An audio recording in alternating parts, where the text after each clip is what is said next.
buenas noches a todos. Estoy muy contenta de volverlos a ver y de continuar nuestro trabajo de interrogar el oficio de psicoanalista en relación sobre todo a la clínica actual. Todos le damos la bienvenida a los nuevos integrantes del seminario. Como saben, hasta fin de año trabajaremos sobre la temática de las invenciones de la cura en la actualidad, proponiéndonos subtemas mes a mes. De esa manera, damos oportunidad que todos puedan incorporarse y renovar aires, pues lo más peligroso que nos pueda pasar es el acuerdo grupal. Este espacio siempre será un lugar donde, vez por vez, se pueda renovar la decisión de establecer y soportar preguntas para que ellas realicen su labor. Yo soy lo más fiel posible al método interrogativo de Jaco Quintica. Ahí les mandé para los que son nuevos miembros, volví a enviar en el WhatsApp un pequeño artículo que salió en el Sigma sobre el método interrogativo de Jaco Quintica. Bueno, he anunciado comenzar la tarea de este segundo semestre a partir de la Dirección de la Cura y los Principios de su Poder del año 58. Ustedes lo tienen en escritos 2, texto que en esta versión la estoy leyendo ahora porque mi versión está un tanto desgajada ya, sobre todo en la parte de dirección de la cura. Me interesa mucho iniciar a los efectos de este tema por el capítulo 5, el punto 14. Saben ustedes que yo considero al menos que este texto es un texto muy freudiano, que si lo viéramos desde los primeros capítulos, sobre todo 1 y 2, serviría para dar un repaso a todo lo que es la técnica psicoanalítica en Freud. El capítulo 3 es un capítulo que yo siempre dejo aparte porque siempre estoy en deuda con la historia del psicoanálisis. Es un capítulo en donde Lacan se va metiendo con distintos autores y bueno, yo no soy de decir amén a Lacan ni a ningún autor, pero mucho menos a Lacan, que sabemos que más de las veces puede torcer la balanza para su lado cuando está enojado con alguien. Entonces, soy muy cuidadosa. Habría que tomarse el trabajo de leer no el texto que cita Lacan, sino los conceptos que está utilizando un autor para ver si la crítica que realiza en el capítulo 3 es válida. Bien, pero me interesa este tema mucho. Capítulo 5. Hay que tomar el deseo a la letra. Me interesa ¿por qué? Porque hoy descubrir al sujeto en la letra no es tan fácil. Hoy, digamos, el deseo no aparece como expresándose como la punta del iceberg del deseo, ¿no? Al ras de la letra, como decía Lacan, etcétera, etcétera. No, hoy lo que encontramos al ras de la tierra son los nombres del goce. Y voy a pedir a Claudia que ponga la diapositiva número 3, podés pasar la 1 y la 2 rápido, y poner la número 3, solamente para que lean conmigo la frase que prometí trabajar.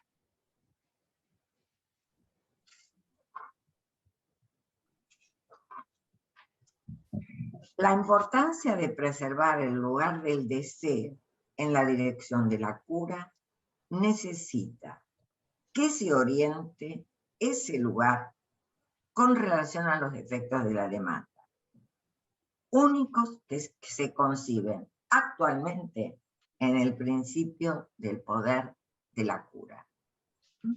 Ese actualmente vale para 1958.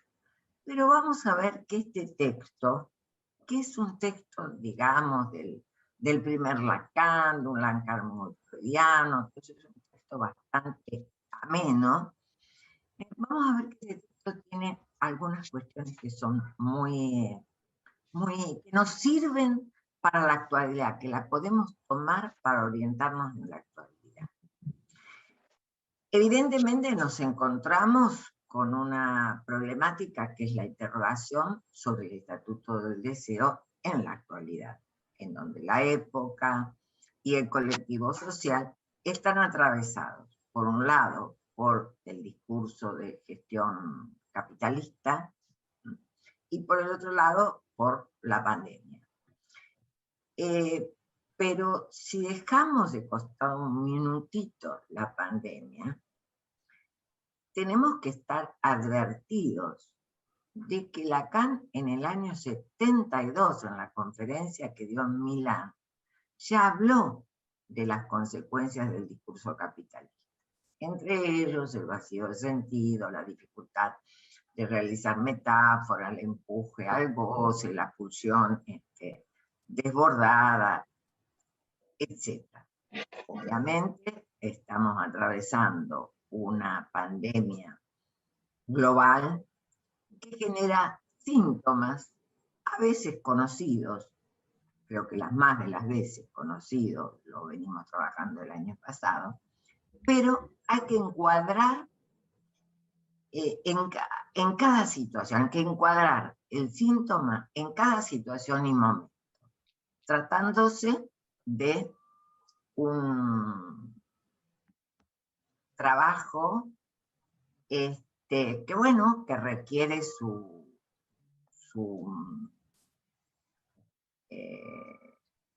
delicadeza, diría yo. Requiere de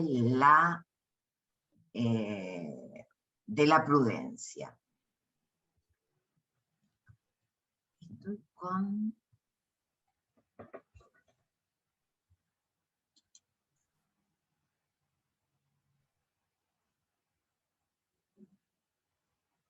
¿Ahí me ven?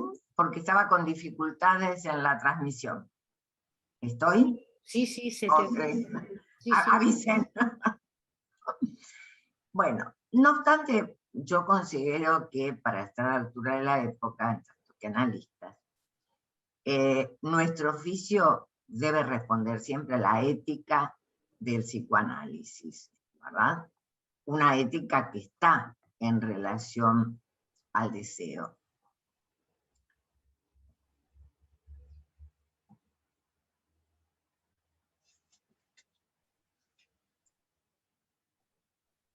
La frase de Lacan tiene algunos significantes fuertes. Preservar, lugar del deseo, dirección de la cura, orientación, efectos de la demanda, poder de la cura. Fíjense cómo va aumentando la potencia, como quien diría, desde preservar a orientación, dirección, orientación, poder de la cura. Me parece muy importante referirnos a ello para luego reflexionar sobre la clínica actual. Esa reflexión va a ser un trabajo muy inédito, un trabajo terriblemente inédito al que están convocados todos los que practican en la actualidad. Y yo me encargo mucho de convocar al joven. En ese mismo punto 14 nos orienta respecto de, si querés pones la diapositiva 4, es un hecho que el sujeto habla para otro, para quien su palabra, para el gran otro, ¿verdad? Para quien su palabra es mensaje, porque se produce en el lugar del gran otro. O sea, ese mensaje, esa palabra llega a ser mensaje en el lugar del gran otro. Ya la próxima vez vamos a ver el grafo del deseo, vamos a repasar estas cuestiones. Su demanda proviene del lugar del gran otro. Esto es algo a tener en cuenta, ¿eh? La demanda proviene de ese lugar. Dice Lacan, está etiquetada y fechada desde ese lugar, incluso desde su tiempo. Recuerdan a Freud que decía que por más de 3 generaciones, etcétera, etcétera. El deseo se transparenta en la demanda, por eso le interesa la demanda. El deseo está más allá y más acá de la demanda. Este punto tiene muchas más nociones, pero solo quiero anunciar estas, pues primero tenemos que diferenciar demanda, necesidad y deseo. Y ahí podemos ir a la diapositiva 5, que yo he titulado Aproximaciones preliminares a la noción de necesidad, y mucho no me interesa hablar de este tema, solamente recordar a Freud en 1895 en el proyecto, en donde va a hablar de que de una necesidad, ya él le da estatuto de mítica, y mucho más toma ese estatuto de mítica en 1915, cuando vuelve a repasar sobre el estímulo de la necesidad en su armado de la metapsicología de las pulsiones. Sabemos que en todo caso el infant nace prematurizado y necesita del auxilio ajeno, y de que esa persona que se encarga del auxilio ajeno realice una acción específica. Bien, no voy a decir mucho más que eso, ya hemos hablado de que el infant se encuentra en estado de desamparo, de indefensión, etc. Aproximaciones preliminares a la noción de la demanda. En el escrito que les voy a pasar después, tomé del texto del libro una nota sobre la palabra demanda, demand, y el verbo, en francés, que hace Tomás Segovia y Armando Suárez, un colombiano, que son los traductores y que por supuesto están supervisados por Nación. Decíamos entonces que un niño necesita de la acción específica. Freud dice, grita porque tiene hambre. Pero ese grito se convierte en demanda. ¿Cuándo? Cuando alguien que ejerce la función materna lo escucha y responde. Por ejemplo, dándole de comer. Para satisfacer sus necesidades y obtener la ayuda del otro, el infante tiene que articularlas en el lenguaje, es decir, tiene que expresar sus necesidades en una demanda. Entonces, digamos, tiene que articular la necesidad a la demanda. La necesidad queda como algo caído previo a la demanda en un lugar absolutamente mítica. Podemos pasar a la diapositiva 6. El tema es el siguiente. Para articular las demandas en palabras, se introduce otra cosa que causa una diferencia y una escisión entre necesidad y demanda. Junto a esa demanda que articula una necesidad dirigida al otro, hay una demanda implícita y es la de ser alguien para el otro. Es allí donde se inicia la representación de un sujeto para un otro. Cumpliéndose la fórmula, un significante representa un sujeto para otro significante. Y así el sujeto se inscribe en una historia que lo antecede y que está en relación con la demanda de amor, como dije antes, que está fechada en el gran otro, en la genealogía. El objeto que satisface la necesidad, que es suministrado por el gran otro, adquiere la función adicional de ser prueba de amor.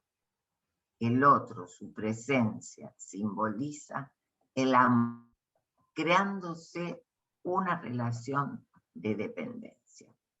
Algunas veces ya he mencionado este tema de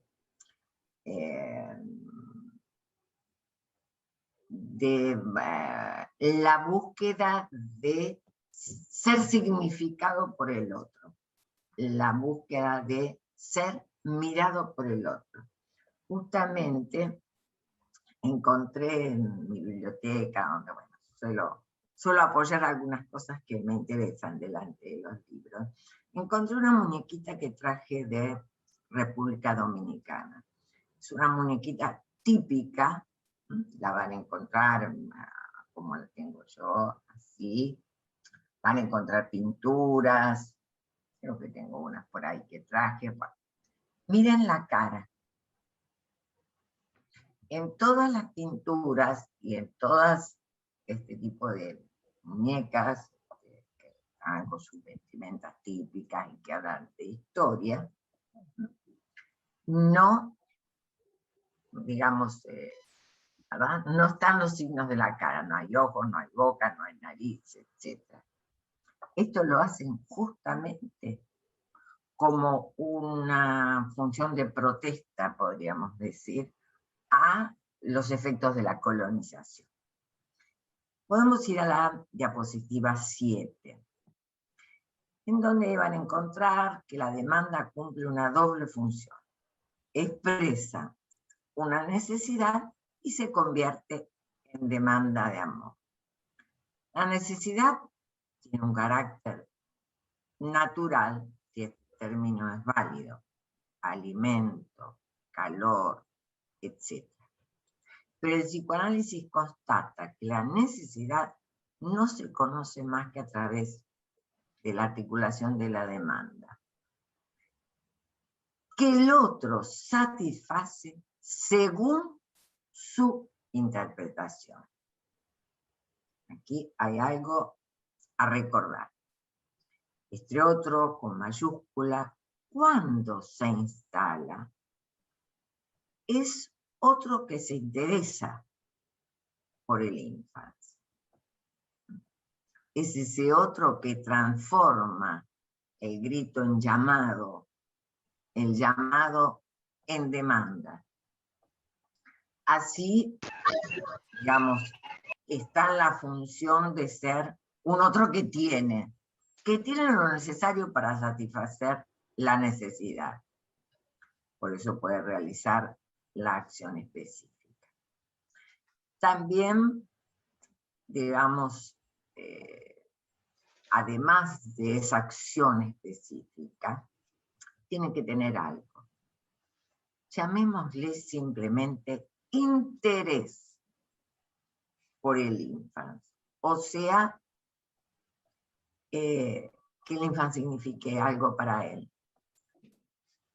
Y eso le permite significarlo a través de ofrecerle la presencia, la mirada, la voz, el cuerpo. Pues lo abraza, lo besa, lo cambia, lo baña, etc. Pero con interés. Es decir, la persona que está a cargo del cuidado de un bebé, de un infante, en el mejor de los casos lo que debe tener es interés. Vamos ahora a la diapositiva 9 para aproximarnos en forma preliminar, estamos dando un pantallazo muy grosero, introductorio diría yo, a la noción de deseo. Dejando para ustedes la tarea de leer El sueño de la bella carnicera en Freud y en la alusión que hace Lacan en el texto que estamos trabajando, hoy nos tomamos el trabajo de despejar dos enunciados, estos que están en la diapositiva. El deseo es lo que se manifiesta en el intervalo que cava la demanda más acá de ella misma, y la otra frase es: el deseo se produce en el más allá de la demanda. Bien, después van a ver qué mal que me llevo con las diapositivas. Lo primero a reflexionar es que el deseo es, miren lo que dice Lacan, el excedente producido por la articulación de la necesidad a la demanda. Hay algo que queda como resto, es decir, la necesidad se articula a la demanda, pero no acapara toda la demanda, por así decirlo. Hay algo que queda de excedente, eso es el deseo. El deseo toma forma cuando la demanda se separa de la necesidad. Sí, hay algo interesante que va a decir Lacan respecto del deseo, y es que es una fuerza constante porque nunca puede ser satisfecho. Quizás lo que puede satisfacerse, quizás, es la demanda, pero no el deseo. El deseo es siempre algo que tiene que ver con el advenir del sujeto. Para la necesidad, el otro tiene un objeto que la satisface. Esto es la diferencia con la demanda. En tanto, esta siempre es demanda de amor. Para esta última no hay objeto para la demanda de amor. Es decir, que el gran otro, en tanto que barrado, no está en posición de responder a la demanda de amor del sujeto. ¿Por qué? Porque el gran otro está barrado. Y entonces, ¿qué sucede? La demanda de amor siempre tiene implícito, aunque no se muestre, aunque en la pareja, ¿verdad? En el juego de los partener, haya cierta política de disimular lo que está en juego. Bien, nosotros los psicoanalistas lo sabemos, toda demanda de amor es demanda incondicional de amor. Pero el otro está barrado, entonces jamás va a poder, digamos, responder a esa incondicionalidad. Les pongo como ejemplo, en una época se usó mucho el ruminín para los bebés recién nacidos. Entonces la madre que salía de un parto, salía ya con su bebé arriba del pecho, y se decía que por lo menos 48 horas ese bebé debía estar sobre el pecho materno. Bien, la mamá había pasado por un trabajo de parto, por el parto, las más de las veces eso lleva unas horas un poco difíciles, quizás no durmió la noche anterior o ese día estaba cansada, posiblemente el trabajo de parto la cansó. Bien, muchas madres lamentablemente se sintieron muy culpables por no poder responder a la moda del rooming, a la moda del rooming en ese sentido. Ahora los dejan en una cunita y viene la babysitter, ¿verdad? Viene la enfermera de neonatología. Pero en aquel momento eso fue una exigencia terrible, que toda madre barrada, ¿no? Que puede cumplir la función materna, pero barrada, pero no podía resistir. Bien, el resultado de la escisión entre la necesidad y la demanda es un resto insaciable, el deseo. Es decir, que después de que han sido satisfechas las necesidades que fueron articuladas en la demanda, el otro aspecto es el anhelo de amor. Y su destino es subsistir como insatisfecho. En el seminario 20, recuerden que esa frase tan linda de Lacan que dice que el amor, lo pide aún, etcétera, etcétera, etcétera. El deseo no es el apetito de satisfacción ni la demanda de amor, sino la diferencia que resulta de sustraer el primero de la segunda. Estoy parando y yendo despacito en cosas que parecen de perogrullo, pero que ya van a ver cómo las van a tener que tener en cuenta en el trabajo que hoy nos toca hacer. Junto al gran otro que tiene, hay también el que no tiene. Por eso, amar es dar lo que no se tiene. Se da amor, porque las cosas para dar no alcanzan para satisfacer la demanda. O sea, no se tienen cosas para dar.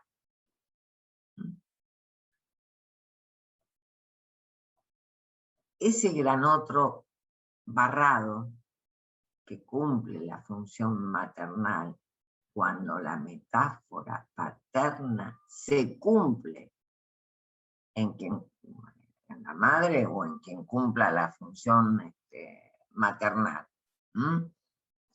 Que, digamos, no sé cómo, función maternal la puede cumplir el padre, el tío, el abuelo, etc. Lo importante es que la metáfora paterna, o sea, la interdicción, haya caído sobre ese sujeto. Eso es muy importante para la constitución subjetiva del infante. Entre esas dos demandas, la demanda del otro que tiene y la demanda del otro que no tiene, se sitúa el deseo.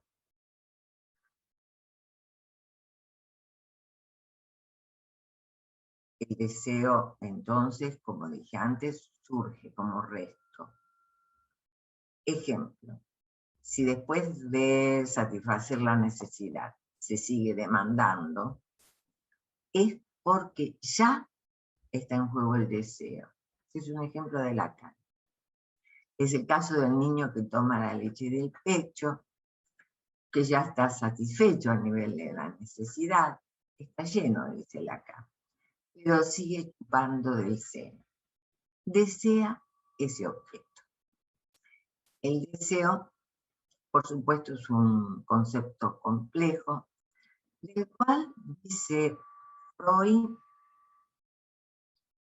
que puede ser reprimido y realizarse en los sueños, y que también, dice Freud, puede modificarse en el análisis. Pero si hay algo que distingue el deseo freudiano, es que todo deseo es originalmente sexual. Y como la sexualidad del humano es objeto de una fuerte represión, el sujeto deseará algo que se le prohíbe y que reprime. Otra característica del deseo es que el sujeto no lo conoce. El sujeto no sabe muy bien cuál es su deseo. Solo en la experiencia analítica el deseo se le puede revelar a un sujeto. Es el propósito de la interpretación freudiana, referido al deseo que habita en el síntoma, en el lapsus, en el sueño, en el acto fallido. El deseo se articula, está presente en las formaciones del inconsciente. Hay que poder leerlo. Ahora bien, es necesario entonces que sobre la transferencia, como dice Freud, tomándola como una nueva neurosis, el sujeto se sintomatice, lo cual no es fácil, sino que deparará tiempo y trabajo, los de la instalación y desarrollo de la transferencia.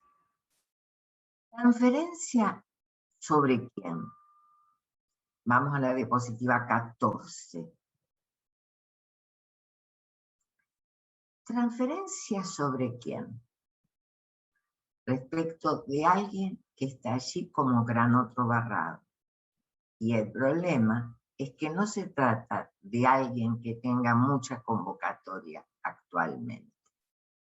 Cuestión que habrá que reflexionar.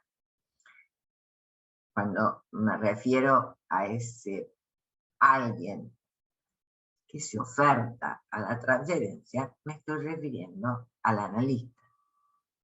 El analista responde a su ética, está ahí como el gran otro barrado, o sea, no va a responder como el gran otro de todas las respuestas.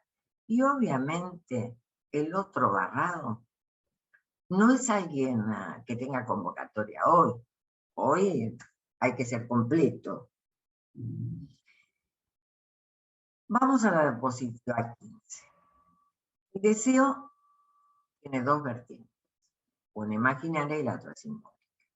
La vertiente imaginaria del deseo, recuérdenla porque va a estar en relación a la vertiente de la transferencia imaginaria. Esta vertiente imaginaria está relacionada con la imagen del otro especular, que en la medida en que permite organizar la imagen de sí misma como completa, genera el deseo. Por ella, ¿no? El deseo por esa imagen completa. Respecto de esta vertiente hay mucho para interrogar, pues la gestión del discurso capitalista ha generado dependencia de la imagen que completa. Es un problema interesante en el análisis actualmente. Es un problema, digamos, no solamente de la imagen a nivel visual, no me preocupa la cuestión de la virtualidad y lo visual en la virtualidad, ya les he dicho que alguien puede mirar para arriba, para el costado, para abajo, en fin.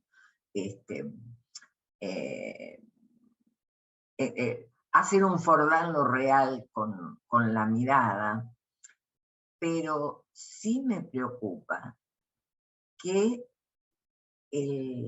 nuestro consultante, el consultante de hoy, nos busca para imaginariamente completarse con el analista. Después tenemos la vertiente simbólica. Es aquella que liga al sujeto al otro en tanto deseo del otro. El deseo es esencialmente deseo del deseo del otro. Se desea siempre lo que el otro desea. Y el análisis posibilitará al sujeto lograr algo de libertad respecto de esta enajenación y que un deseo pueda ser propio. El deseo es algo sin sustancia, evanescente, que depende profundamente de su reconocimiento. Es decir, de que el otro le otorgue un lugar y el sujeto pueda encontrar una ubicación en relación al deseo. Entonces, a la pregunta, ¿qué es el deseo? Una primera respuesta es, el deseo es el deseo del otro. Pero, podemos ver la diapositiva 16. En un análisis, atravesada esta experiencia de reconocerse en el deseo del otro, la respuesta sería, el deseo es el deseo de reconocer el deseo. El propio deseo no es nada más que el reconocimiento del mismo. En este escrito, de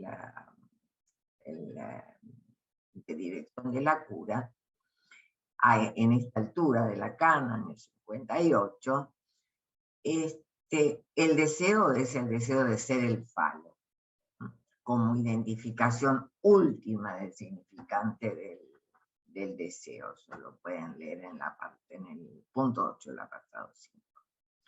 Me parece muy importante volver sobre esta cuestión, pues el falo alude a la castración, al complejo de castración y a ese mito que instaura la relación con la prohibición. Considero que hoy es necesario tener presente esta cuestión, porque el colectivo social y posiblemente los pacientes que nos consultan no se encuentran adecuadamente articulados a la prohibición del incesto y del parricidio. Por ello, tanto incremento de asesinatos, pedofilia, abusos, violaciones, tratas, feminicidios, etc. Vamos a la diapositiva. Amelia, disculpa, Sí. Claudia tuvo un inconveniente, está ingresando nuevamente. No pudo pasar la 16. Ahora, si te parece, retomar en la 16. No, porque no van a encontrar nada que no se haya dicho. Si está ahí Claudia, vamos a la 17, si no la de... Listo, Amelia. Es que me salió un momentito el computador, pero... Es para jugar un poco nada más. Para jugar a la cañana. Si no, no hay problema.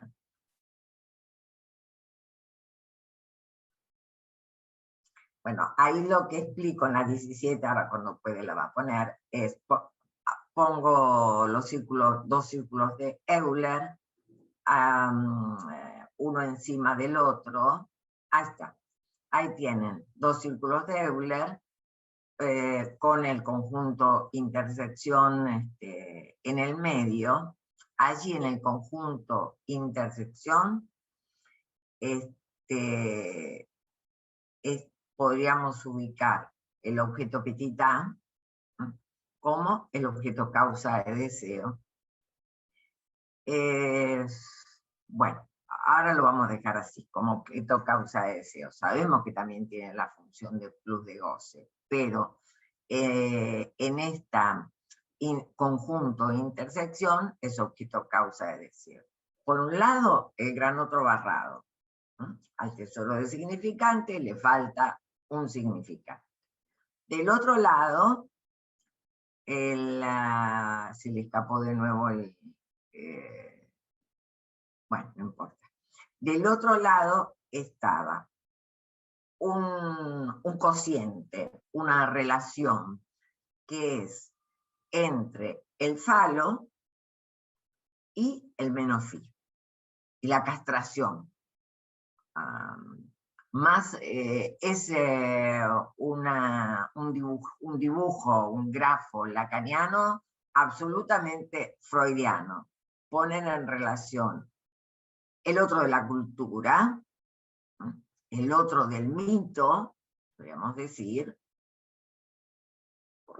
del mito edipiano, y del otro lado, la relación del falo y la castración, porque en todo caso ese mito articula el falo y la prohibición.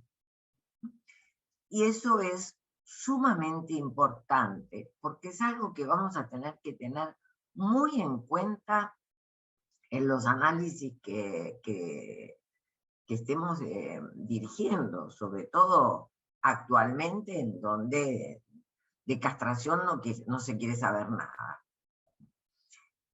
Continuemos con el punto 9 del escrito. Ahí sí, diapositiva 18 creo que es. El deseo es lo que se manifiesta en el intervalo que cava la demanda, más acá de ella misma, en la medida en que el sujeto, al articular la cadena significante, trae a la luz la carencia de ser con el llamado a recibir el complemento del otro. Si el otro, lugar de la palabra, es también lugar de esa carencia. Vean cómo insiste Lacan en la cuestión del gran otro como lugar de carencia. Y eso es lo que también Lacan le va a exigir al analista. Pero eso estaba ya en Freud. Freud no manejaba el término del otro barrado, pero ya estaba en Freud cuando le pedía al analista la neutralidad, la abstinencia, o sea, ¿no? Que retirara en sí, que retirara, digamos, de su práctica analítica todos sus prejuicios, su amor, etcétera, etcétera, etcétera. Ya lo han estudiado. Ahora bien, me voy a aprovechar un poquito de la paciencia de ustedes, porque quiero seguir leyendo esa frase. Generalmente en la universidad se enseña hasta ahí, se lee la frase hasta ahí. Pero sigue diciendo: lo que de este modo al otro les da don colmar, y que es propiamente lo que no tiene, puesto que a él también le falta el ser, es lo que se llama amor, pero también el odio y la ignorancia. Es también pasiones del ser, lo que evoca toda demanda más allá de la necesidad. Y es sin duda aquello de que el sujeto queda privado. Es también pasiones del ser lo que evoca toda demanda. Y es sin duda aquello de que el sujeto queda privado, tanto más propiamente cuanto más satisfecha queda la necesidad. Más aún, la satisfacción de la necesidad no aparece allí sino como engaño contra el que se estrella la demanda de amor, enviando al sujeto al limbo. Pues él va a agregar, pues el ser del lenguaje no es un ser de objetos. Disculpen la frase larga, pero habrán notado ciertas entonaciones más fuertes en algún momento. Ese texto es del 58. Y ya Lacan está advirtiendo sobre la pérdida de amor, de las pasiones y el fracaso de la realización del ser. Obviamente es un Lacan que ha leído Heidegger, Sartre, Descartes y el Tratado de las Pasiones, etc., ¿no? Refiere al menos dos cuestiones que a mi gusto son muy importantes para poder pensar la subjetividad de nuestros consultantes. Uno, si tenés a mano la 20, la diapositiva 20, o 21, no me acuerdo ahora. El engaño, sí. Perdón, está pasando ahora Diana las... Ah, bárbaro. ¿Vale? Sí, sí. A mí me preocupa, me parece que hay dos cuestiones muy importantes para pensar la subjetividad de nuestros consultantes. Uno, el engaño contra el que se estrella la demanda de amor enviando al sujeto al limbo. O sea, cuanto más satisfecha está la necesidad, más el sujeto se va al limbo. Fue un elegante Lacan allí, ¿eh? Se nota que es un escrito. Dos, el hablante ser, el parletre, la Tolondra ha dicho, no es el ser de los objetos, pero ya está dicho acá, no dice hablante ser. Yo lo agrego eso, el hablante ser para, digamos, ir hacia la Tolondra dicho, hacia el sintón, etcétera, etcétera. Pero lo importante es saber que ese sujeto de deseo es un parletre. Y ese parletre no es un ser de objetos, no se contenta con los objetos.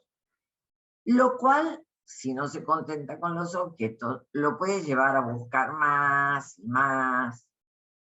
Y sabemos la historia. Por un lado, digamos, se convierte en un ser de consumo, pero ese ser de consumo es al final un ser consumado.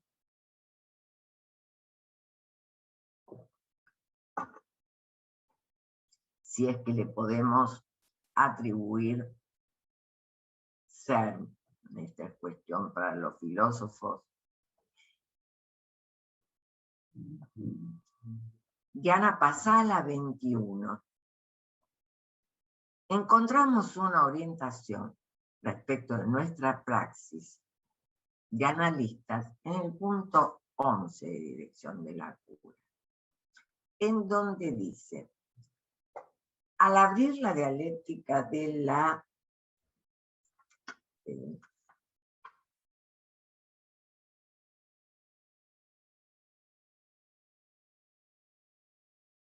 al abrir la dialéctica de la transferencia, hay que fundar la noción del gran otro, dice él, con una A mayúscula, como lugar de despliegue de la palabra.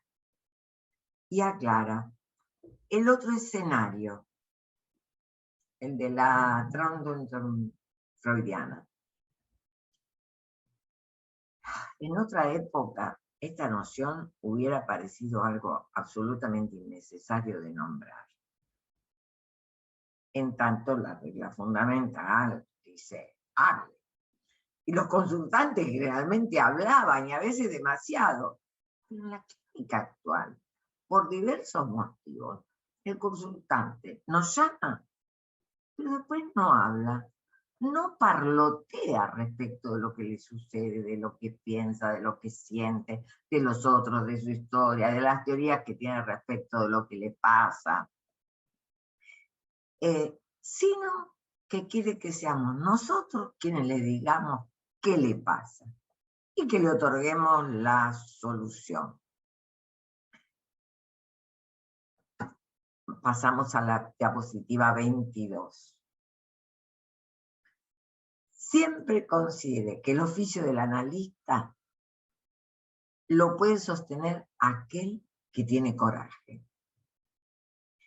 Pues habrá que tenerlo para sostener nuestro lugar de objeto de la transferencia en tanto semblante de petitá, ya sea como causa de deseo o como condensador de goce.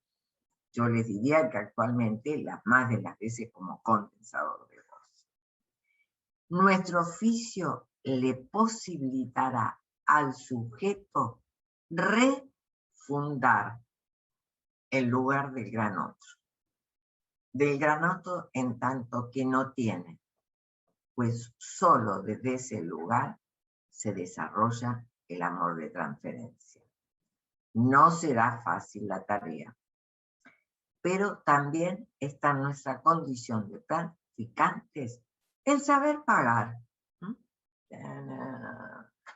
En el capítulo punto 3 del apartado, no me acuerdo si 1 o 2,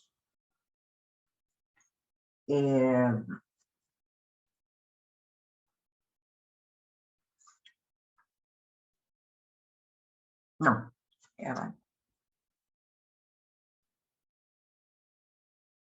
punto 3 del apartado 1. Ahí habla de los pagos del analista, etcétera, etcétera. Y el analista tiene que pagar digamos, con su médula, ¿no? Con lo que hay en el corazón del ser, con su juicio más íntimo, va a decir ahí Lacan, etcétera, etcétera. Bien. Bueno, habrá que poder pagar, ¿no? Habrá que pagar, estar en ese lugar, ¿no? En ese lugar del otro tachado, el no darle los tips que el analizante, que el consultante, pues no es analizante, que el consultante hoy quiere, justamente para que se pueda refundar un lugar que permita emerger al sujeto. Si el deseo del hombre es el deseo del otro, un lugar a ocupar en nuestro oficio puede ser el de desear que el sujeto hable.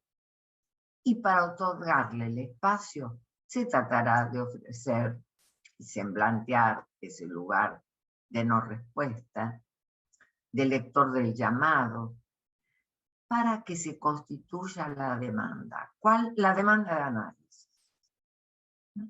Esa demanda en donde, digamos, se formaliza el síntoma.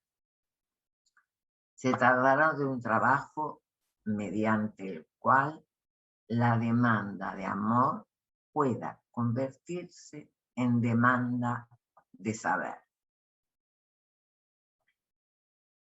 Eso a lo largo del trabajo de un análisis va a permitir el pasaje de,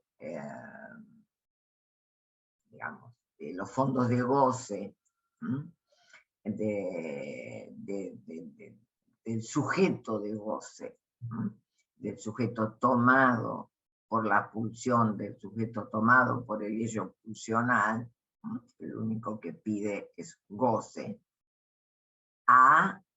si el analista sabe maniobrar para que de la demanda de amor que tiene un estatuto imaginario se pueda pasar al deseo de saber, a la transferencia al trabajo analítico, eso va a permitir el pasaje de los fondos de goce, como dice Lacan en televisión, al inconsciente, al trabajo significante. Bien, busca la diapositiva 25. En mi consideración se tratará de que el analista se ofrezca la transferencia ocupando el lugar de falta en ser. Esta posición del analista posibilitará al consultante reeditar sobre la transferencia determinados valores significantes que tienen que ver con su historia, pero que no los conoce. Y desde ellos se abrirá la ansia el agujero. En tanto, su demanda está sujeta a ellos. Bueno, y tendrá que poner en trabajo eso, podríamos decir. En tanto semblante del otro lado, el analista no tiene opción de responder a ninguna demanda. En la diapositiva 26 van a leer posiblemente nuestra presencia testigo pueda resultar hiante. Es un neologismo lacaniano, agujereante, insoportable.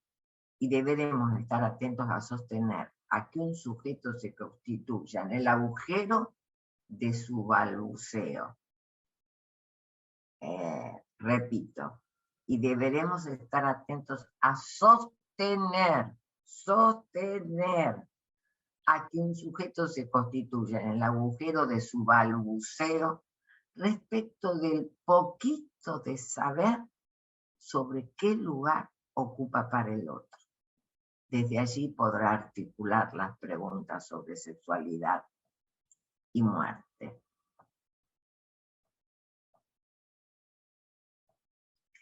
Vamos a la 28, diapositiva 28, vamos a saltar unas diapositivas.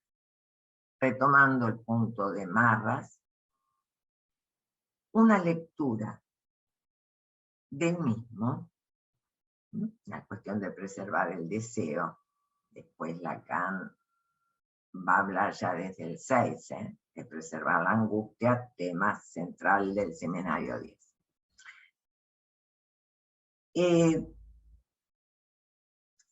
A mí, digamos, esta cuestión de preservar el deseo me lleva a considerar que la refundación del lugar del sujeto y la apertura de la ansia del inconsciente como un lugar que debe posibilitar el oficio del psicoanalista es un modo posible de orientar el mismo en relación a los efectos de la demanda. Se tratará entonces de preservar los efectos de la misma y de ese modo posibilitar el surgimiento del sujeto del inconsciente. Para concluir, solo les recuerdo que el analista siempre trabaja del lado del sujeto del inconsciente. Muchas gracias.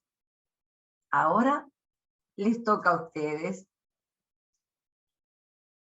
preguntas, comentarios, colaboraciones.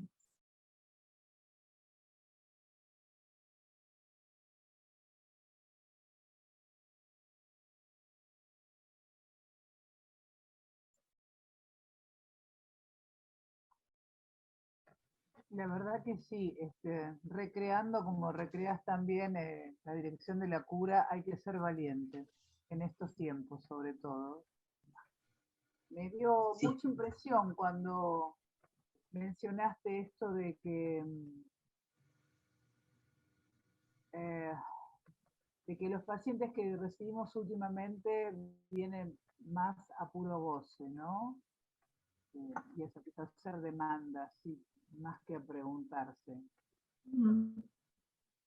Si me pongo a pensar, más que nada lo ubico en la cuestión más adolescente, pero Sí. muy chocante volver a recordar eso en estos momentos donde el capitalismo está tan al rojo y donde lo único que parece que nos calma, la locura, la ansiedad y el encierro en esta pandemia son más objetos, ¿no?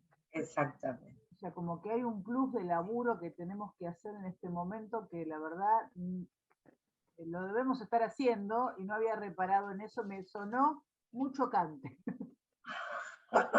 Sí, es bueno. ¿Cómo recreaste otra vez Dirección de la Cura, ¿no? Muy bueno. Es un texto sencillo, o más o menos sencillo, ¿no? Pero más o menos. Después de muchas El lecturas, más acá y entonces, el más allá. Después cuando vean ustedes todo el power, se van a reír muchísimo porque quise hacer lo que hacía en el pizarrón. Trazar un segmento, arriba de ese segmento poner la palabra demanda, de este lado más acá, del otro lado más allá, bueno, el más acá y el más allá de la demanda, a ver, es Lacan, y Lacan es barroco, hasta en su seminario es medio barroco, pero digamos en la escritura es terriblemente barroco, entonces resulta muy complicado. Pero la verdad es que eso es absolutamente freudiano. Digamos, es una lectura freudiana habiendo pasado por Kierkegaard, Heidegger, Sartre. Sí, podés tomar dinámica de la transferencia y observaciones del amor de transferencia y en algún punto está. Exacto. Desde Freud en algún punto está. Lacan te lo hace pensar más, digamos. Ahora, yo justamente traje el tema porque, a ver, me parece que yo, por lo menos en mi clínica, noto una diferencia entre un consultante de 40 años para arriba, más 40 podríamos decir, y el menos 30, el 30. El 30 venía a decir, bueno, ¿tiene unos tips para darme? Bueno, un análisis lleva mucho tiempo, ¿no me puede dar unos tips primero para... El 30 tuvo su niñez por lo menos en Argentina, en los 90, donde la función paterna sufrió una caída terrible a nivel de lo que se veía políticamente en los medios, y yo me acuerdo que una vez un colega dijo, lo que está pasando hoy lo vamos a ver después a estos pibes cuando tengan 30. Sí. El otro día tuve una consulta una paciente que la vi unos 3 meses, que parecía que muy bien, y terminó diciéndome, yo quiero algo cerquita de mi casa, cuando justamente de eso se quejó, es una paciente que era de Nordelta, algo cerquita de mi casa, varias veces por semana, y que haga algo cortito. Ah. Bueno, preta por ter. Ya está, digamos, ¿no? Preta por ter. Sí, listo para poner. Listo. Bien Nordelta. Sí. ¿No? Y bueno, yo me quedé pensando esto, ¿no? De esta cosa de los 90, sus 30 años, su cosita rápida para salir del paso, porque yo no puedo estar mucho tiempo y esto me va a llevar mucho tiempo, un análisis. Bueno, así. ¿Alguna otra colaboración por ahí? Amalia, hola. Hoy presenté dificultades con el internet, ha estado terrible. Tranquila. Pero bueno, me preguntaba a propósito de lo que trabajabas ahora, de la demanda que hay, digamos, de parte del consultante, ¿sí? Y esto en relación con qué quiere hablar, por ejemplo, ¿sí? Y la propuesta de que las sesiones sean en tiempo variable, ¿sí? No sé hasta dónde, y es algo que me pregunto, se debe dejar hablar, porque a veces pareciera que incluso ese hablar estuviera como del lado del goce. Ajá, sí señora. Ahí ¿Sí? está el arte del analista. Sí, y además es interesante. Es interesante porque, digamos, primero le vamos a pedir que hable y después cuando habla mucho le vamos a cortar. Exacto. Exacto. Pero, a ver, ya sin Lacan, antes de Lacan, o digamos, los que realizamos estudios freudianos siempre decíamos, ¿no? Que si el paciente entraba en charla, bla, bla, bla, bla, bla, bla, bla, bla, bla, bla, bla, bla, bla, o había que cortarlo. Quizás los kleinianos cortaban sesiones. Yo que tuve una formación, de entrada mi formación fue Freud y Klein. Los kleinianos cortaban sesiones. ¿No? O le preguntaban, ¿y a dónde va? ¿No? Como para ver. Acá, ¿Y qué es lo que quiere decir? ¿Sí? O sea, ¿y eso qué, no? O sea, creo que es un poco como la invitación a que porque está el goce de la metonimia, el goce de bla, bla, bla, bla, bla, bla, bla, del la palabreo. metonimia, del palabreo, exacto. Ok. Sí, tenía como esa duda y bueno, Sí. creo que El hablando... asunto es que hay que tener un arte especial. ¿Por qué? Porque, a ver, yo a propósito puse esta muñequita, no sé si ahí la pueden ver, que no tiene carita, no tiene pintada la cara. ¿Por qué? Porque el gran otro actual, el gran otro del discurso capitalista, es ese que no nos responde el teléfono cuando uno quiere reclamar algo y no aparece nadie. Ay, llamás por teléfono y la opción 1, opción 20 y nadie te respondió, mucho menos ahora. O sea, es un gran otro que te deja pagando, que te dejas, ¿verdad? Que no te presta rasgos, que no te presta insignias, que lo único que hace es un malabar, una maniobra, un malabar, ¿cómo es? El trick como una prestidigitación para que te conviertas en consumidor. Entonces, bien, mi hipótesis es, bueno, a ver, tengamos paciencia, prestemos la presencia con el arte de, digamos, de saberse un otro barrado, de saberse el analista freudiano de la neutralidad, de la abstinencia. Prestemos esa presencia de abstinencia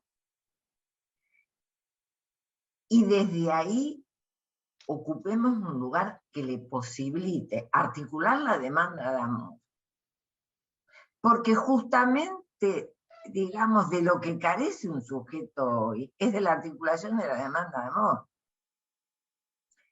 Y si no hay articulación de la demanda de amor, ¿no? ¿Dónde está el deseo? Es decir, preservar el lugar de la demanda es preservar el lugar de la demanda de amor. Entonces, así como habíamos visto lo terrible que puede ser para un niño, como digo yo, que le falte la primera hoja de su historia, que es toda la historia de abandono, y que fue a parar a una institución, el caso Matías, por ejemplo. Bien. Es terrible para un niño que no haya un otro que lo desee. Entonces, ese otro del capitalismo no da lugar a la demanda de amor. Leído por, ¿cómo es que está de moda? Kaufman, no, ¿cómo es que se llama? El del amor líquido, etc. Hay un sociólogo, Bauman. Yo decía Kaufman, Bauman. Hay un sociólogo americano, no está equivocado. No lee desde el psicoanálisis, pero lo que lee es correcto.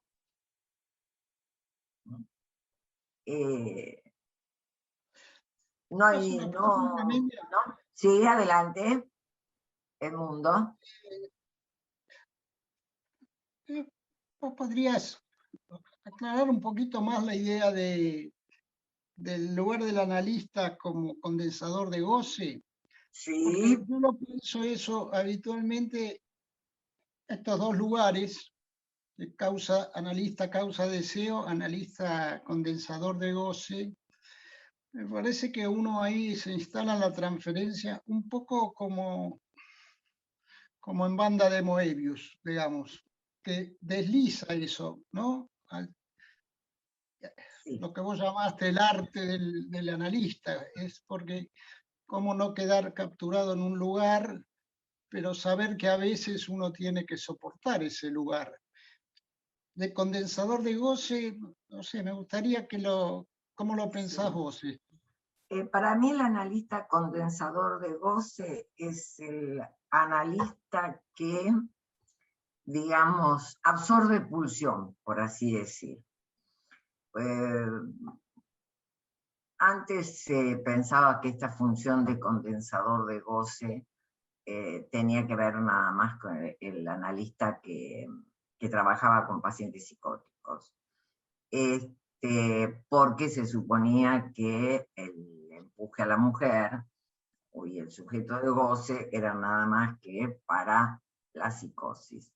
Hoy sabemos que hay cierto debilitamiento, por así decir, de la función paterna, así, no, nadie tiene asegurado, antes nadie tenía asegurado poder psicotizarse. Bueno, hoy nadie tiene asegurado una neurosis. Lo que vemos es que la neurosis fluctúa, por eso estos cuadros tan borrosos que uno ve. Y ahí lo que pienso es que el analista tiene que soportar, condensar,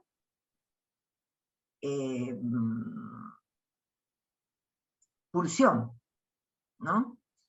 El analista tendrá que poder soportar, a ver, condensar pulsión no quiere decir prestarse a la pulsión, sino quiere decir ponerle acotamiento a la pulsión, pero allí donde le pone acotamiento la absorbe. En lo tradicional del análisis freudiano había cierta función que era de condensador de goce, que estaba en el encuadre, ¿no? El encuadre era muy estricto. Implicaba mucho más que hable.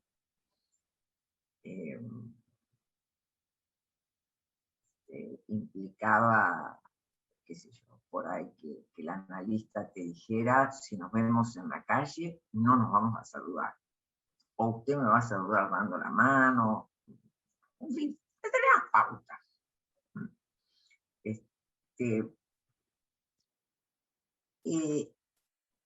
O sea, el analista ponía leyes, ponía interdicciones. Ahí donde se pone interdicción, se frena la pulsión. Pero ¿quién la frena? La frena el analista, o sea que el golpe te lo recibís, como quien diría. Allí, ¿no? Donde se pone el freno, el rebote lo recibe el analista.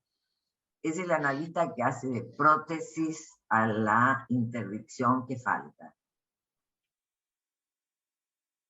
Yo al menos lo entiendo de esa manera, ¿no? Como que trabajar con el sujeto de goce,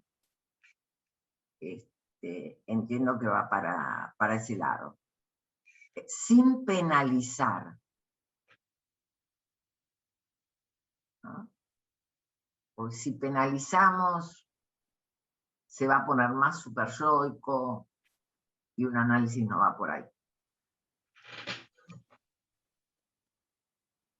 Amelia. Sí. Soy Elizabeth. Sí, Elizabeth. Yo me pregunto mucho sobre todo esto que justamente vinieron hablando los colegas anteriores, de cómo manejar, cómo condensar goce en los pacientes niños. Justamente quería agregar que tengo una paciente, una nena de 10 años, que llegó en una crisis de angustia y sin poder comer alimentos durante una semana, no tragar sólidos, y ella puede hablar sin parar durante 30, 40 minutos sin respirar prácticamente. Entonces, yo estoy tratando de condensar el goce a través del encuadre, justamente, con el horario, porque, bueno, tiene que hablar, pero también tiene que escuchar y parar de hablar. Salió de la crisis hace 15 días, 20 días, entonces ahora empecé con esto de condensar un poco. Sí. Porque en donde por ahí, a ver, parar esa metonimia que tienen, que se puede ir al infinito, como quien diría, por ahí lo podés realizar, que yo, te levantás y haces que vas a buscar algo, o te levantás y traes un juego, no sé, X, el 1, el mazo de cartas del 1, que ahora todos los pibes andan con eso, el 1, el 2, cualquier cosa. Más te diría una cualquier cosa que la lleve ella a preguntar. Eso estaría genial. Que pesquises qué no conoce, digamos, qué le puede hacer de interrogación. Para que frene el y pregunte. Porque si estaba muda e hizo una anorexia, hay algo que no puede preguntar. No, justamente no quedó muda. Ella no podía tragar alimentos, pero No quedó muda. y come sin parar. O sea, es todo, tomó el pecho hasta los 5 años. O sea, hay que ir. Sí. ¡Qué madre! Sí, entonces ella no puede parar de comer, de hablar de comidas y de hablar. Entonces, bueno, ahora que puede tragar alimentos sólidos y salió de la crisis, trabajo con el encuadre, con esto de, y bueno, buena idea esto de parar. Yo le mostraba juguetes para que a ver si llamaba su atención. Y bueno, justamente, bueno, ahora empezar con los juegos, no solo juguetes. Gracias, Amelia, porque... Que te explique, o le pedís que te explique, que haces la de no entender, y entonces que tenga que buscar el modo de explicarte algunos de los jueguitos de ellos. Y tenga que esforzarse en que vos entiendas algo. Ajá, bueno. Sí, recuerdo a Lacan del seminario 11 que dice que está la pulsión colocada en la oralidad. Él habla así como, bueno, no solamente se trata de comer y de hablar, sino de ordenar el menú. Sí, ahí me acuerdo. ¿Te acordás? Sí.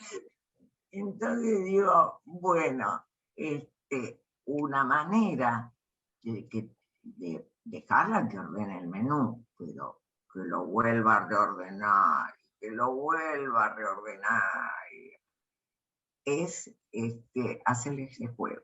Ay, espérate, no entendí. ¿Cómo?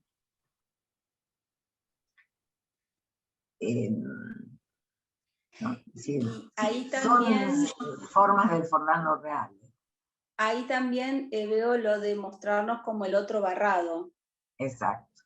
Porque si no, ese juego de semblante que tenemos que tener, no solo en esta paciente, en todos, porque como vienen a completarse, si uno no se muestra completo, y no se juega bien el semblante, el paciente no continúa, porque no es lo que esperaba. Esperaba todas las respuestas y llegó al lugar equivocado.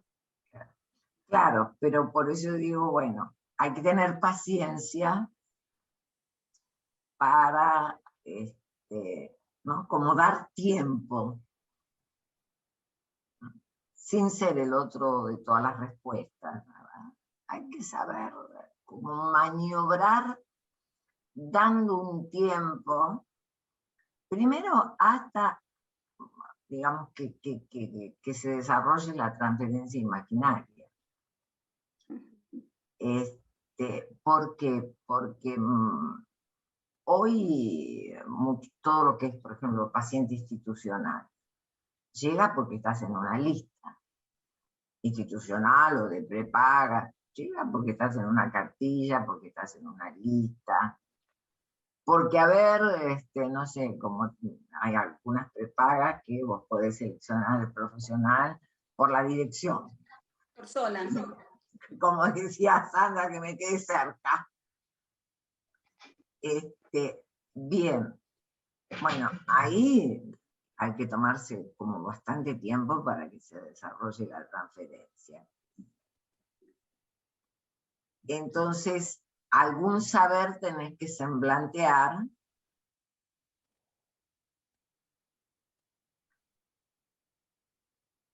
para que ella pueda hacer la suposición de saber sobre el analista. Después, bueno, comenzamos la historia. Elizabeth, una preguntita te quiero hacer. Me pareció interesantísimo el caso, ¿no? Con esta chica con la boca llena siempre, digamos. Sí. De palabras, de comida, de no sé, andás a ver cómo era esa mamá. ¿Cómo es que dijiste que vos estás trabajando mucho con el encuadre? ¿Qué es lo que estás haciendo con el encuadre en este caso? El tiempo. Le manejo el tiempo, más Ah, que nada eso, porque si no estaríamos 2 horas. claro. O sea, la No, acotás. La acotás. sí. Como entró en crisis, cuando llegó a mí, llegó por una crisis y se asfixiaba y estaba en guardia esperando que la atiendan en una guardia médica, y yo la atendí. Me puse a disposición de que me podía llamar siempre que le pasara, porque le pasaba de noche estando en su casa también. Entonces me puse a disposición, pero después de a poco ir diciéndole que me mandara un mensaje y yo la llamaba cuando podía, empezar a poner una distancia, ya no era todo el tiempo para ella. Claro, ¿cuándo podías? No sos una madre que está todo el tiempo con la teta hasta los 5 años, sino ¿cuándo podés? O sea, barrada. Sí. De a poquito. No entendía Sí. A ver, cómo era lo del encuadre. Muy interesantísimo. Porque es chiquita también, tiene 10 años. Y se asfixió, terminó en la guardia varias veces con crisis muy fuertes. ¿Tuviste entrevista de padres? Edmundo, ¿querés preguntar algo? ¿Comentar, decir? ¿Levantaste la mano o no? No. Estaba escuchando y también me parece muy interesante el caso y nosotros ahí en la institución, yo dirijo, tenemos un centro, un dispositivo específico para desórdenes de alimentación, trastornos de conducta alimentaria. Este año se hizo pandémico el problema. Pasamos el año de cuarentena, pasamos de tener 20, 25 pacientes a, en este momento hay 106 pacientes con trastornos de alimentación. Y cada vez son más chicos, chicas casi todas son niñas, algunos niñes, pocos, casi todas niñas, cada vez más jóvenes, chicas de 10, 11 años, 12 años, con cuadros clínicos así graves, de internaciones clínicas y demás. Y bueno, estaba escuchando esto y nada. Bueno, un aporte era esto de que esto que digo de los 100 y pico de pacientes, están todos, el 80% de la actividad que realizan es en forma virtual, porque cuando se empezó a hacer todo esto no había presencialidad posible. Ahora van una vez por semana, todas tienen algún tipo de actividad presencial.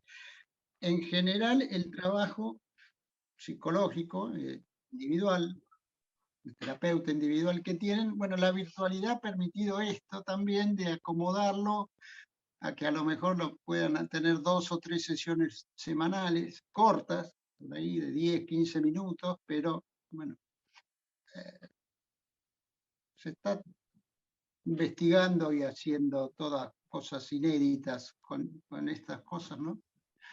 Y bueno, estaba escuchando con atención aquí a la colega que planteaba el caso, y bueno, esa es una de las cosas, ¿no? Las maniobras con el encuadre que me parece que sirven para ordenar. Bueno, como bien vos decías, antes los analistas y los encuadres también más encuadrados cumplían esa función. Pero bueno, no, esto, y de paso se me cruzó que era bueno releer a Freud en los consejos al médico en la iniciación del tratamiento, donde plantea muchas de estas cosas. Así que los pacientes tampoco en la época de Freud venían y se acostaban y asociaban libremente, y hay diferencias, pero había un trabajo, ¿no? de Freud de ofrecer el lugar ese de análisis, de plantear el dispositivo y la asociación libre y demás. Así que, bueno, esto me parece que es una...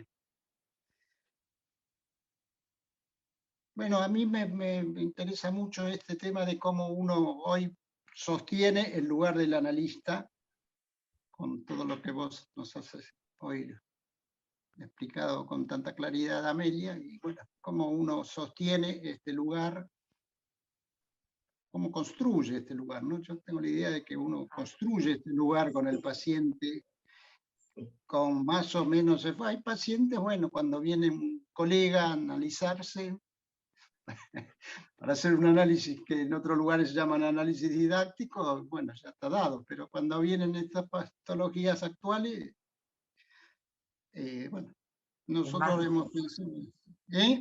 Yo igual no le confiaría al colega, creo que igual hay que construir el lugar, pero entiendo que es diferente, ¿no? Que estas nuevas, digamos, no sé si decir patologías,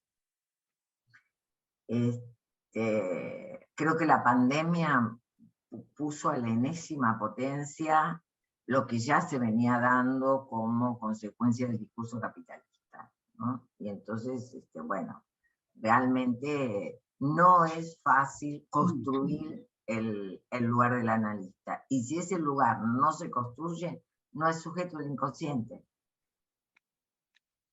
Siren sobre la dinámica de la transferencia es un texto freudiano maravilloso, porque desde ese texto es que Lacan sacó lo que dice en su versión del sujeto, de que el inconsciente es un concepto interno al de analista. Claro. Es un concepto interno al de transferencia, interno al concepto de analista. Si no, no hay inconsciente con el estatuto freudiano. Y por eso Lacan en este texto dice, el inconsciente es de interpretación de los sueños. No se hagan los distraídos. Que ese es el inconsciente que, bueno, tenemos que estar ahí para que se construya.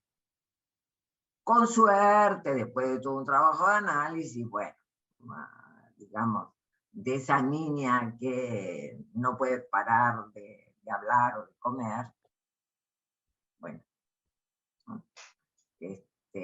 habrá todo un pasaje al trabajo significante, al trabajo inconsciente, porque esa niña lo que tiene es una impulsión, Sí. Ahora no sé. No sé si ahí hay palabra, porque no sé si hay palabra plena en lo que habla. No sé. Eso tendrías que pesquisar, Elizabeth. Si hay, qué sé yo, alguna palabra que se repite, alguna desinencia que se repite. Si,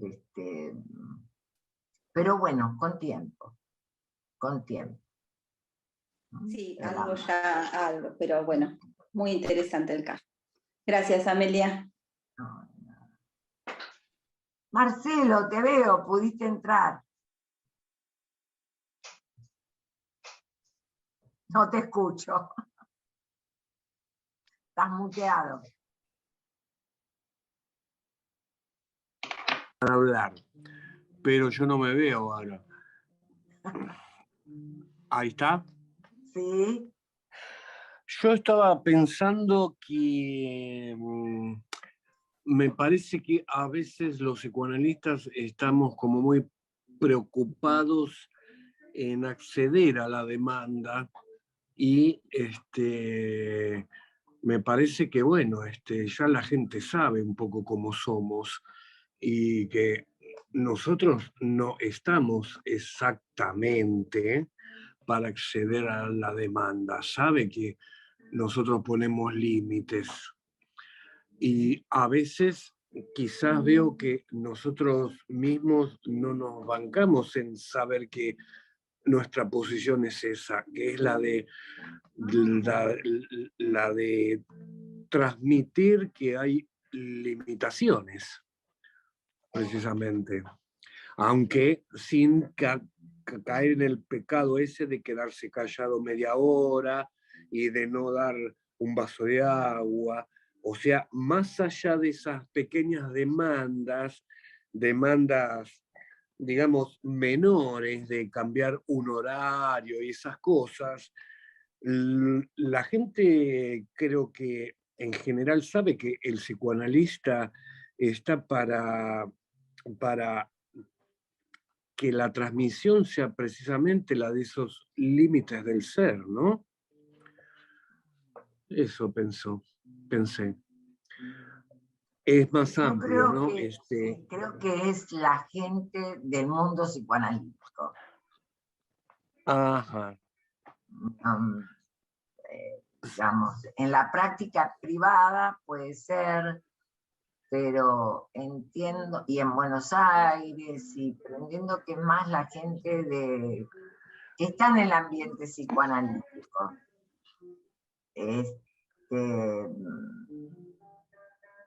Si no, ¿se acuerdan que Inés Graca creo que es la que comentaba de la paciente esa que le decía, pero dígame unos tips, ¿cómo me voy a ir sin que usted me haya dado unos tips? ¿Qué tips? No sé. Un tic le puedo dar, pero no sé si tip. Sí, y capaz que el psicoanalista, no sé si está para correr todo el tiempo, para socorrer, digamos. Lo cual no significa que no haga nada ante un caso de urgencia. De emergencia, sí. De emergencia, sí, sí. Digamos, pero cuando el paciente tiene toda esta demanda que tiene que ver con el atendeme rápido, dame unos tips y todo eso, me parece que la única forma es darle a entender que bueno, no es por ahí.